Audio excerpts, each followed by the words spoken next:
Olá, boa noite. Boa noite. O Instituto Brasileiro de Geografia e Estatística, o IBGE, concluiu hoje o levantamento da pesquisa nacional por amostras de domicílio sobre a Covid-19. Um resultado preliminar já foi divulgado e aponta que 22% das pessoas que fizeram testes de Covid estavam de fato com a doença. Bom dia, meu nome é Ludmila Layara e eu sou pesquisadora do IBGE. O IBGE está realizando a pesquisa PNAD Covid em parceria com o Ministério da Saúde. A pesquisa foi realizada em todo o país por telefone. Os pesquisadores entraram em contato com as famílias de várias regiões para entender de que maneira a Covid-19 e a pandemia afetaram os brasileiros em aspectos de saúde e também econômicos. Há quanto tempo está afastada desse trabalho? Essas perguntas são relativas aos últimos 7 dias, e aí eu vou falar alguns sintomas e a senhora vai dizer se sim ou se não, certo? Dor muscular. A senhora tem algum plano de saúde médico, particular, de empresa? O período de ligações foi encerrado nesta sexta-feira. O resultado completo da pesquisa deve ser divulgado no fim do mês, mas dados preliminares dão conta que até outubro, 25,7 milhões de pessoas fizeram algum tipo de teste de Covid-19 no país. Destes, 5,7 milhões testaram positivo, ou seja, 22,4% dos que fizeram teste de fato estavam com a doença. O Distrito Federal é a unidade da federação onde mais foram realizados testes proporcionalmente, seguido do Piauí, onde 19,1% dos moradores fizeram teste, e em Goiás, 18,9%. Os estados que menos realizaram testes foram Pernambuco, Acre e Minas Gerais. A pesquisa também aponta que as pessoas entre 30 e 59 anos foram as que mais fizeram testes para detectar se tinham a Covid e que, em outubro, o número de pessoas que se mantiveram rigorosamente isoladas caiu 12% no país. Já a força de trabalho teve um crescimento no Brasil e chegou a 97,9 milhões de pessoas, segundo o IBGE. Significa um aumento de 1,5% na quantidade de gente que tem possibilidade de ingressar no mercado de trabalho. Só que destes, 72 milhões estão desempregados e quase 20% deixaram de procurar emprego por causa da pandemia. Foi percebido aumento da população na força de trabalho, decorrente de uma redução da população fora da força de trabalho. Esse aumento da população na força de trabalho, ele se dá tanto pela população ocupada quanto pela população desocupada.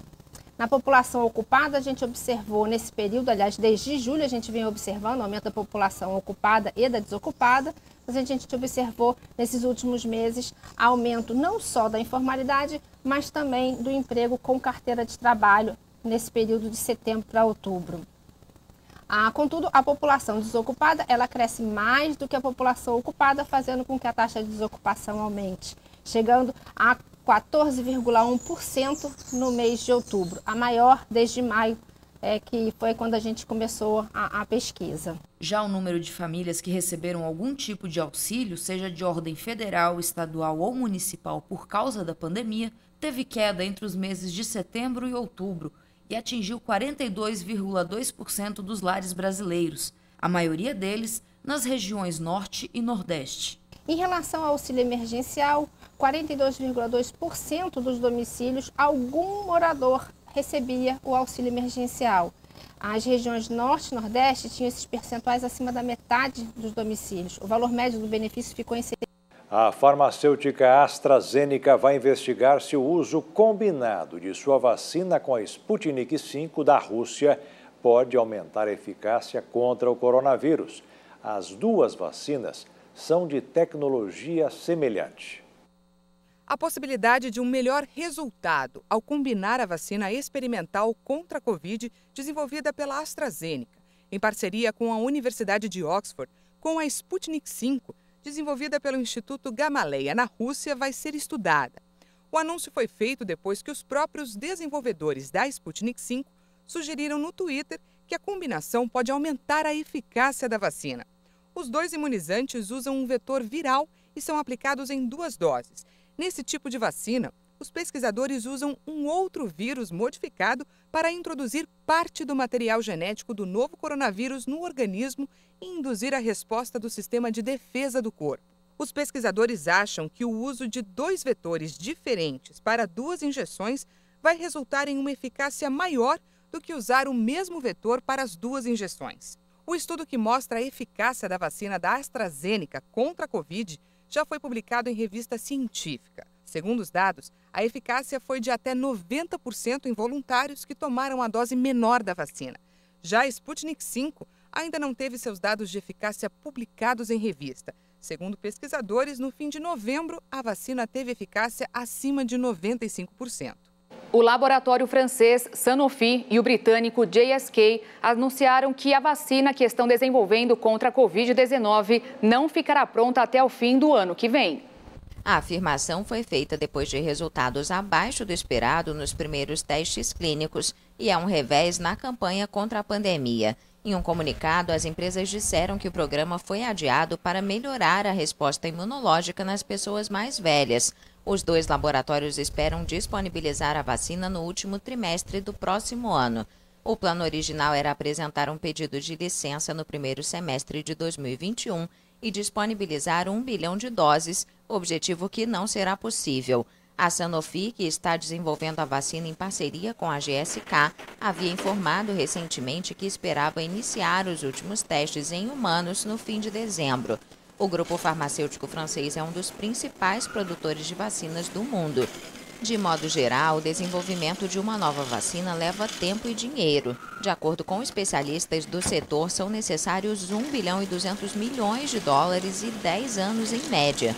Mas no caso da Covid-19, a pesquisa, estimulada por um financiamento excepcional e por parcerias público-privadas, derrubou os prazos tradicionais. A campanha de vacinação contra a Covid pode ter início nos Estados Unidos já na segunda ou terça-feira.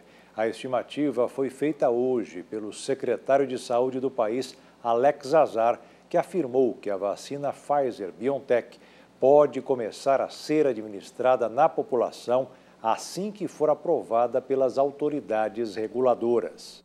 Uma comissão consultiva da Administração de Alimentos e Medicamentos dos Estados Unidos, a FDA, recomendou a autorização do uso da vacina. O funcionário informou que o órgão regulador provavelmente dará sua aprovação definitiva nos próximos dias. As afirmações foram feitas à rede ABC. As doses serão entregues diretamente aos hospitais e farmácias que vão vacinar os grupos prioritários, residentes de lares de idosos e profissionais da saúde. Um alto funcionário da FDA afirmou que nos Estados Unidos o produto não é recomendado para pessoas que tenham alergia a algum dos componentes. O país é o mais afetado pela pandemia, com mais de 15 milhões de casos confirmados e mais de 292 mil mortes. Os dados são da Universidade Johns Hopkins. Na quarta-feira, o país registrou mais de 3 mil mortes em 24 horas. O presidente eleito e a vice dos Estados Unidos foram escolhidos como personalidades do ano pela revista Time. Joe Biden e Kamala Harris foram selecionados entre outros 3 finalistas: Donald Trump, o movimento social detonado pela morte de George Floyd, e Anthony Fauci, principal autoridade médica americana, ao lado dos profissionais de saúde. A capa da revista traz Biden e Harris com a manchete "Mudando a história dos Estados Unidos". A publicação afirma que a chapa oferece restauração e renovação. Nos esportes, LeBron James, astro da NBA e do Los Angeles Lakers, foi escolhido como atleta do ano pelas conquistas nas quadras e atuação política e social fora delas. O grupo sensação do pop coreano BTS foi escolhido como artista do ano. O governo prorrogou até o dia 31 deste mês a isenção do IOF, o Imposto sobre Operações Financeiras. A medida tomada em abril foi ajudar as pessoas e empresas que pedem dinheiro emprestado nos bancos e outras instituições financeiras nesta época de Covid. O IOF voltaria a ser cobrado na próxima terça-feira, mas, segundo a portaria publicada em edição extraordinária do Diário Oficial, a isenção valerá até o dia 31 de dezembro. A alíquota do IOF de 0,38% está embutida no valor de todas as operações de crédito, incluindo cheque especial e cartão de crédito. Você conhece alguém que sofre de labirintite? 3 em cada 10 brasileiros sentem tontura, só que a grande maioria recebe o diagnóstico errado e os pacientes acabam tomando medicamentos inadequados, que podem, inclusive, causar efeitos colaterais perigosos. Muita gente, quando sente tontura, logo relaciona o problema à labirintite. Foi exatamente assim com a Lúcia, que por muito tempo fez o tratamento acreditando que tinha a doença, já que as crises eram constantes. Passei a sentir algumas tonturas. Eu tenho 69 anos, em torno dos 60 anos, mais ou menos. A labirintite é a inflamação do labirinto, uma estrutura delicada que fica na parte mais interna do ouvido e que é responsável pela audição e equilíbrio. Quando ocorre uma inflamação nesse local, ele passa a enviar sinais confusos para o cérebro. É desse efeito que surgem sintomas como tonturas, por exemplo. Mas o que muita gente não sabe é que nem toda tontura é labirintite. Só depois de muito tempo fazendo o tratamento errado, a Lúcia descobriu que o problema dela era outro. A labirintite que eu achei que não era labirintite. Isso eu descobri com neurologista. E isso é muito mais comum do que imaginamos. E a Lúcia não é a única a passar por isso. Segundo especialistas, 3 em cada 10 brasileiros sofrem de tontura. E a maioria recebe o diagnóstico errado, como se o problema fosse labirintite. Muitos pacientes tomam medicamentos por anos e nem sequer têm a doença. A tontura persistente, em muitos casos, é diagnosticada de maneira errada e, consequentemente, o tratamento também é inadequado. Por trás dessa palavra labirintite existem, olha só, mais de 40 doenças diferentes que geram tontura, que geram vertigem. Por que é importante a gente saber isso? Porque cada doença tem um tratamento totalmente diferente um do outro. Então, se eu não descubro exatamente qual que é o diagnóstico, qual que é a doença misteriosa por trás da tontura da pessoa, eu não consigo fazer o tratamento correto. Quando eu falo que tudo é labirintite, tudo é igual, normalmente a gente está errando também no tratamento. E pior, viu? Pior que alguns remedinhos aí famosinhos para tontura, para labirintite, eles podem dar alguns efeitos colaterais bem perigosos. De acordo com o neurologista, cerca de 70% dos casos de vertigem, na verdade, são causados por outra doença, que tem um nome estranho: vertigem posicional paroxística benigna, mas que de complicado só tem o nome, porque é muito mais simples de ser tratada. E qual é que é, né, a do cristal? Existe o labirinto, que é essa peçazinha aqui que está na minha mão. O labirinto, né, ele é pequenininho, fica lá dentro do ouvido, do lado do cérebro, aqui é um modelo ampliado.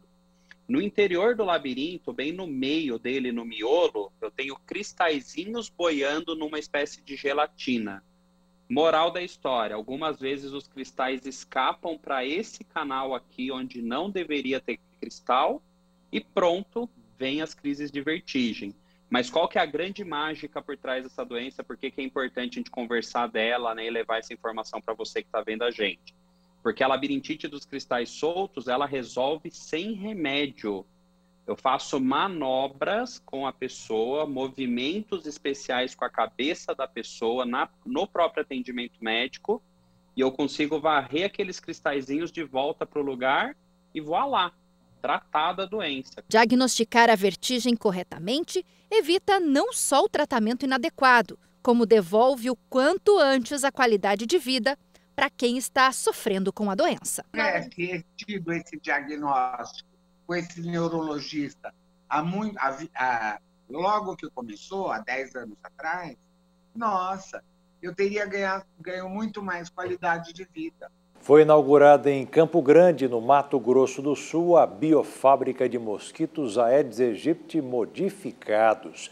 Nela, uma bactéria implantada nos insetos para impedir que eles transmitam dengue, zika vírus e chikungunya. Esses mosquitos foram infectados com a bactéria Wolbachia nos laboratórios da Fiocruz, no Rio de Janeiro. A primeira leva foi liberada na manhã desta quinta-feira no Parque Ayrton Senna, no bairro Aerorancho. Além do Aerorancho, nesta primeira fase do projeto, os mosquitos infectados com a bactéria Wolbachia também serão liberados nos bairros Copa Vila 2, Batistão, Centenário, Lajeado e Tijuca. As liberações ocorrem uma vez por semana durante 4 meses. Ao se reproduzirem com os aedes locais, os volbitos vão gerar uma nova população de mosquitos infectados com a Wolbachia.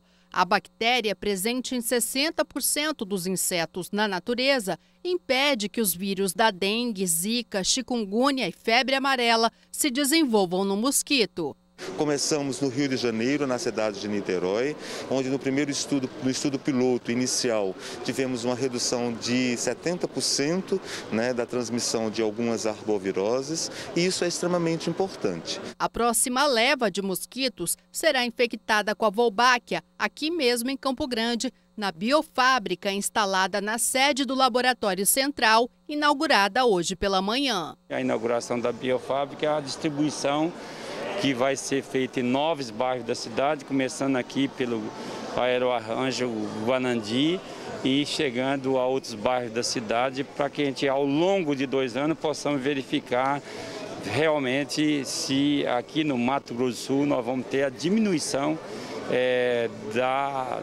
da dengue, da chikungunya, da zika, através desse mosquito modificado chamado Volbito, que é chamado mosquito do bem. O método Wolbachia está presente em 11 países. No Brasil, além de Campo Grande, os mosquitos do bem foram soltos no Rio de Janeiro, Niterói, Belo Horizonte e Petrolina. Campo Grande vai ser o primeiro município do país a ter a cobertura de 100%. Um estudo que daqui, no futuro bem próximo, não haverá mais casos de dengue, de zika vírus e chikungunya na nossa cidade. E chegou o momento de fé e esperança na live do missionário R.R. Soares, hoje com o pastor Tiago Pérez. A palavra está no livro de Mateus, capítulo 14, dos versículos 22 ao 33. Estes versículos falam que Jesus ordenou seus discípulos para entrarem no barco enquanto subiu ao monte para orar. Fala ainda da caminhada de Jesus sobre as águas e que chamou Pedro para ir até ele. E acalmando a tempestade e as ondas do mar, os discípulos que ali se encontravam disseram: És verdadeiramente o Filho de Deus. Acompanhe no ensinamento do pastor Tiago Pérez. Que hoje me chamou a atenção demais quando eu comecei a ler essa mensagem, porque ele tinha despedido a multidão, Jesus, despediu os discípulos e ficou ali, aquele momento a sós com Deus, com o Pai, para orar. Saiba a importância de ter Jesus em sua vida. Eu pergunto para você nesta tarde, por que você duvida da palavra de Deus? O vento era contrário, tudo ali para aqueles discípulos ali estava sendo um dia muito complicado, talvez, né? Porque tinha passado ali, já tinha acontecido todas as bênçãos, entraram no barco, foi no meio do caminho, começa uma tempestade e o que acontece? Jesus vai lá para ajudar. A importância que tem Jesus na nossa vida. Quando você tem Jesus na sua vida, não importa o problema que você esteja passando, você sempre vai sair dessa. Não importa o vento, não importa a tempestade, você sempre será um vencedor. E na mensagem final da live de hoje, o pastor Tiago Pérez fala a respeito de confiar na palavra de Deus para andar sobre o mar. Mas de você ser uma pessoa confiante, uma pessoa que não tem medo mesmo. Mesmo que venha a tempestade, mesmo que o vento seja contrário, mesmo que as lutas tentem te abater, mesmo que a pandemia, como está acontecendo não só no Brasil, mas no mundo inteiro, tente assolar você e a sua família, saiba que existe um Deus que mesmo que você estivesse lá caindo, Ele segura pelas mãos e te puxa. O vento está ao contrário, está tudo dando errado para você, deixa Jesus entrar no seu barco. Quando Ele entra, tudo é diferente. Porque a falta de fé e a fé ou a confiança, elas não andam juntas. A dúvida, ela não consegue andar junto com a fé. Se você tem fé e ora, você não pode duvidar. E eu quero que você hoje, que está me acompanhando pelas redes sociais, pela RIT, que você confie em Deus, não duvide da palavra dele. Está na Pinacoteca de São Paulo uma exposição dos gêmeos Otávio e Gustavo Pandolfo, os maiores representantes da arte urbana brasileira. São mais de 1000 itens e muitos deles apresentados ao público pela primeira vez. Um mundo cheio de cores. Esse é o universo criado pelos irmãos Otávio e Gustavo Pandolfo, 2 artistas brasileiros famosos pelo grafite, que ganhou espaço em fachadas de prédios em várias partes do mundo, como Estados Unidos, Inglaterra e Alemanha. Logo na entrada, um boneco gigante de 17 metros dá boas-vindas aos visitantes. Ele foi feito para uma exposição em Berlim e agora também está na exposição aqui no Brasil. E esse é apenas o começo nessa viagem pela vida e pelas obras dos irmãos Pandolfo. Inspirados no hip-hop dos anos 80, os gêmeos fizeram da rua objeto de estudo e o grafite impulsionou a arte e tornou-se a influência mais importante para definir um estilo brasileiro de grafite. Os gêmeos nunca deixaram de fazer grafite, mas a arte deles ultrapassou as ruas. E aqui na exposição a gente conhece toda essa história desde quando ela começou. São mais de 1000 itens, muitos deles inéditos, que vêm a público pela primeira vez. Uma dessas obras são as telas que foram expostas em Nova York em 2011. A obra foi criada pelo artista de rua britânico Banksy, em parceria com os irmãos. São 2 capas com a mesma temática. Em uma delas, Banksy e os gêmeos pintaram alguns policiais e no meio deles, um garoto de pijama com seu rosto coberto por uma blusa, marca dos grafiteiros brasileiros. Já na outra, com muito mais cor, os grafiteiros fazem o inverso. E esses rascunhos e esboços do que no futuro se transformaria em obra de arte e peças do ateliê que nunca foram mostradas antes. O título Segredos não é por acaso, não? Que ele mostra muitos trabalhos que nunca foram vistos. Ou porque, como se diz, né, que eles estavam fora do país e talvez nunca tiveram acesso, ao público brasileiro não teve acesso, ou tem outras obras que os próprios artistas guardaram por serem, vamos dizer, objetos ou cadernos, anotações muito pessoais, que talvez não era ainda o momento de mostrar isso, mas agora eles abriram o baú e, de forma muito generosa, abriram realmente uma história da produção deles, da carreira deles para todo mundo. As obras dos artistas brasileiros estão espalhadas pelo mundo, mas a fonte de inspiração nunca deixou de ser a cidade de São Paulo, onde nasceram. A exposição promete uma imersão no universo dos gêmeos, através de instalações sonoras, esculturas e as famosas pinturas dos irmãos Pandolfo. Para eles é muito importante. O grafite acontece na rua e que acontece no museu é que eles fazem no ateliê. Então, essa produção que existe em paralelo na trajetória deles sempre, esse foi o desejo de poder mostrar isso. Mas não, em vez de tentar trazer a rua para dentro do museu, claramente tem uma ativação, né, que acontece de fato na rua, os grafites, que é um pouco a origem do trabalho dele, mas desde os anos 90 eles elaboraram e desenvolveram esculturas em movimento, objetos tridimensionais, que enriquecem de fato a produção. Um dos espaços mais disputados pelo público é esse aqui.